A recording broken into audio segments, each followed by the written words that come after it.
Good morning mga suki! Dito na naman tayo sa ating morning routine. Pero bago po tayo mag-umpisa, ay videohan muna natin itong mga nakaparking kong mga yati. Talaga naman, Wow! nagagandahan po yung mga yati talaga rito.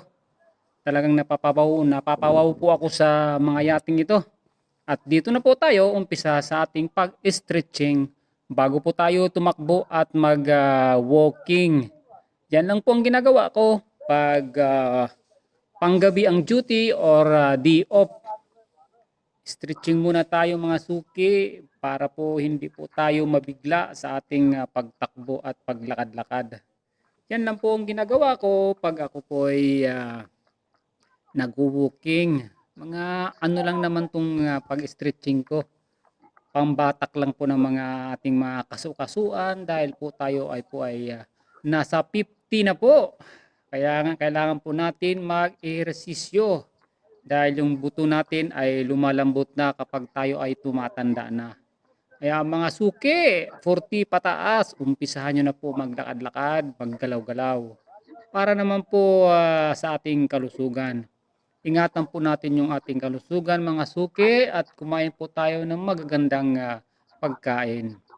Kaya mga suki, sa mga katulad kong 50s, ay umpisan na po natin mag galaw-galaw para naman po tayo ay hindi masyado dapuan ng sakit.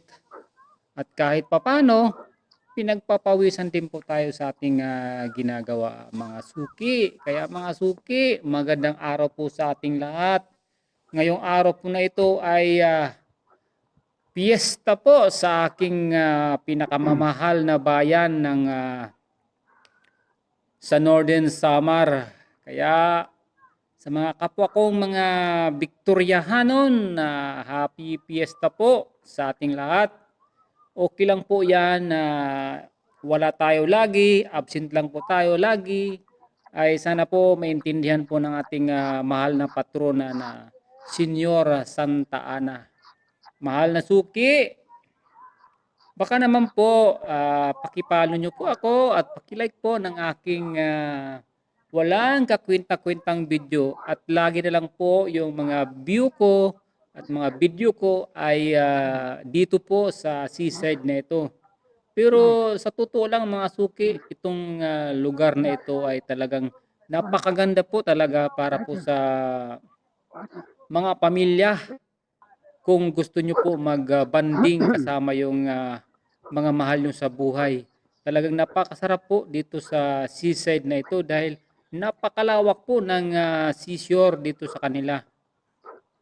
Kahit papano ay talagang maganda po yung pamamalakad dito dahil may tagalinis at may security. At dito na po mga suki, umpisahan na po natin na maglakad-lakad muna at mag-video bago po tayo tumakbo para naman may pang-upload tayo sa ating social media. Ito po ay souvenir ko lang po sa aking ginagawa. Hindi naman tayo nagpapasikat, kundi po may souvenir po tayo sa ating ginagawa tuwing tayo ay walang pasok. At yan po mga suki, ang ginagawa ko pag ako po ay walang pasok at pagkatapos ng aking paglalakad, ako po ay didiretso sa Fish Market dahil malapit lang po dito mga suki.